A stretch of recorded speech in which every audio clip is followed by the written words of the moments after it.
In acqua abbiamo la seconda serie, Mustafa Kemer 32.00, il suo passaggio ai 50, davanti a Hussein Gunay 32.12. Presentiamo gli atleti della prima serie, i blocchi 200 sia libero esordienti a maschi.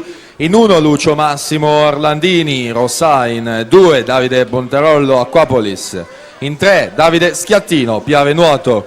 Lane 4 Hijit Aslan, Turkish Team. Lane 5 Yagiz Ari, Turkish Team. In 6 Davide Dalla Costa Gabbiano.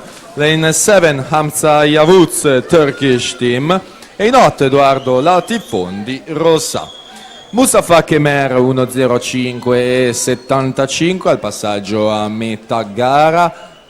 Gunay alle sue spalle 1.06.98, Erdogan 1.07.66. Questa è la situazione ai 100 metri, ricordando che il record della manifestazione di Michele Malievic, competition record 2:10.49, 2:10.49. Mustafa Kemer sempre in prima posizione, 34.24 i suoi terzi 50 metri.